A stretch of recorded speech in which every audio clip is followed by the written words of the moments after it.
America പിടികൂടിയ Venezuelan president Nicolas മഡൂറോയെയും ഭാര്യ cilia ഫ്ലോറസിനെയും ന്യൂയോർക്കിലെത്തിച്ചു. ഒരുപക്ഷെ രാജ്യം നടുങ്ങിപ്പോയൊരു സംഭവമാണിത്.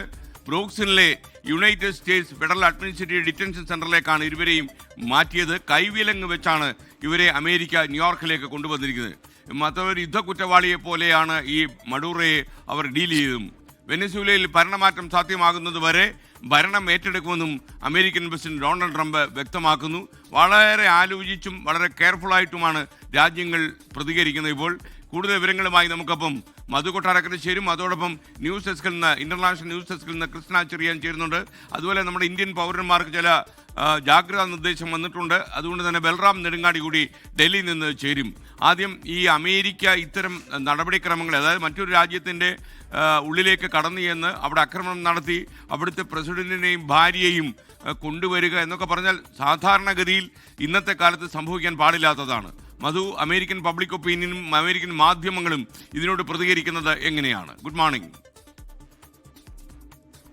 Good morning S K. ഏറെ തയ്യാറെടുപ്പിന് ശേഷമാണ് അമേരിക്ക ഇത്തരമൊരു സൈനിക നീക്കം നടത്തിയത്.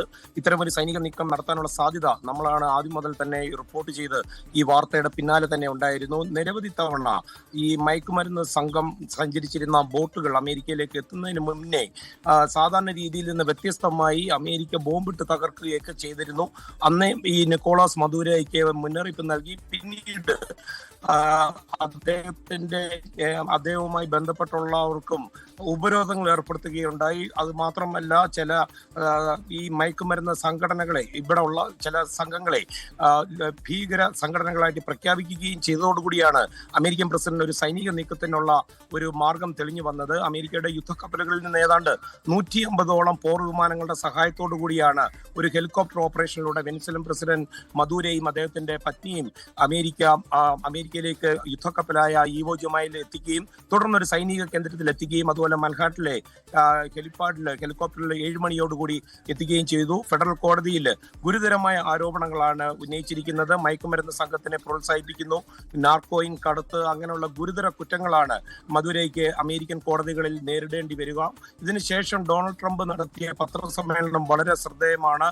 ഏതാണ്ട് ഒരു നൂറ്റാണ്ടിന് മുമ്പ് തന്നെ അമേരിക്കൻ ഓയിൽ കമ്പനികൾക്ക് നിയന്ത്രണമുള്ള എണ്ണ ശേഖരങ്ങളിൽ അമേരിക്കൻ എണ്ണ കമ്പനികൾക്ക് വീണ്ടും തുറന്നു കൊടുക്കുമെന്ന് ഡൊണാൾഡ് ട്രംപ് പറഞ്ഞിട്ടുണ്ട്. ഇത് അമേരിക്കയുടെ റൈറ്റ്സ് ആണെന്ന് ഡൊണാൾഡ് ട്രംപ് ആദ്യ ടൈമിൽ തന്നെ പറയുന്നതിനോട് ചേർത്ത് വെച്ച് വായിക്കേണ്ടിയിരിക്കുന്നു.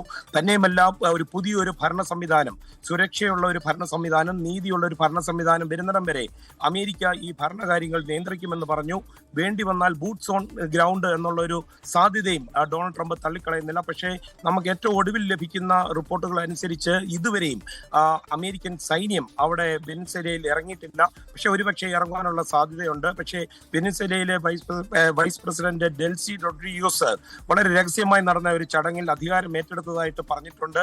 അമേരിക്ക മദൂരോയെ വിട്ടുകൊടുക്കണം, വെനസ്വേലയുടെ ഇപ്പോഴും ഉള്ള പ്രസിഡന്റ് മദൂരോയാണെന്ന് അവർ ആവർത്തിച്ചു പറയുന്നു. എന്നാൽ അവിടെ സങ്കീർണമായ കാര്യങ്ങളിലൂടെ പോവുകയാണ്. ആഭ്യന്തര കലാപത്തിനുള്ള സാധ്യതയെ നമുക്ക് തള്ളിക്കളയാൻ പറ്റത്തില്ല. പ്രതിപക്ഷ നേതാവ് മഴീനോ പറയുന്നത് മദൂരോയോട് തോറ്റ എഡ്മണ്ടിനെ തിരിച്ച് പ്രസിഡന്റ് പദവിയിലേക്ക് താൽക്കാലിക അധികാരം കൈമാറണമെന്നാണ്. പീറ്റേഴ്സത്തിന്റെയും വാർത്താ സമ്മേളനം വന്നിട്ടുണ്ട്. അദ്ദേഹവും പറയുന്നത് എണ്ണ കമ്പനികൾക്ക് അവിടുത്തെ എണ്ണ ശേഖരം തുറന്നു കൊടുക്കുമെന്നാണ്. എസ് കെ മധു, ഈ ലോകരാജ്യങ്ങൾ വളരെ സൂക്ഷിച്ചാണ് പ്രതികരിക്കുന്നത്.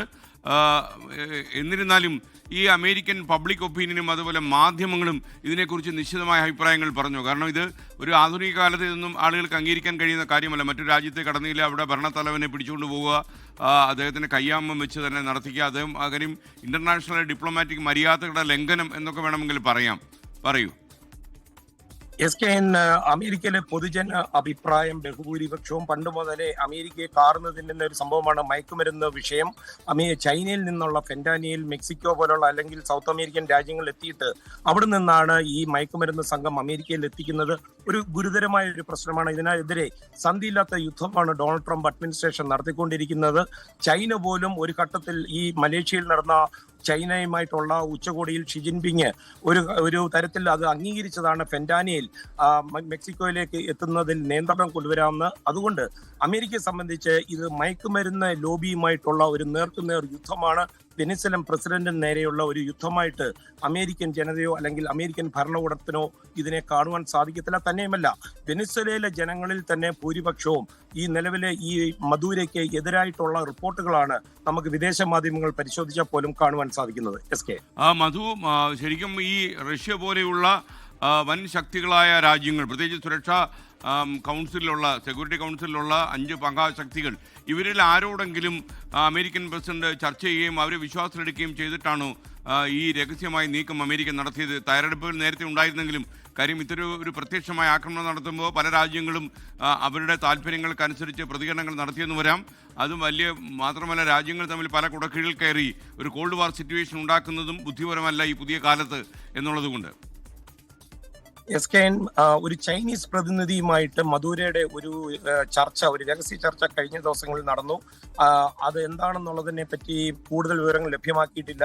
പക്ഷേ ഈ ചർച്ച കഴിഞ്ഞ് ഏതാനും മണിക്കൂറുകൾക്കുള്ളിലാണ് അമേരിക്ക ഈ സൈനിക നീക്കത്തിന് തുടക്കമിടുകയും ഇപ്പോൾ മദൂരെ ന്യൂയോർക്കിലേക്ക് കൊണ്ടുവരികയും ചെയ്തത്. SK പറഞ്ഞതുപോലെ തീർച്ചയായിട്ടും റഷ്യ അല്ലെങ്കിൽ മറ്റ് ലോകത്തെ വൻ ശക്തികളുമായിട്ട് അമേരിക്ക പോലൊരു രാജ്യം ഇത്തരം ഒരു സൈനിക നീക്കം നടത്തുമ്പോൾ തീർച്ചയായിട്ടും ഇത് സംബന്ധിച്ചുള്ള വിവരങ്ങൾ മുൻകൂട്ടി തന്നെ അറിയിക്കുവാനുള്ള സാധ്യതയാണ് മുൻകാല ചരിത്രം വെച്ച് നോക്കുമ്പോൾ നമുക്ക് മനസ്സിലാക്കുവാൻ സാധിക്കുന്നത്. SK okay, thank you Madhu Kottarakkara.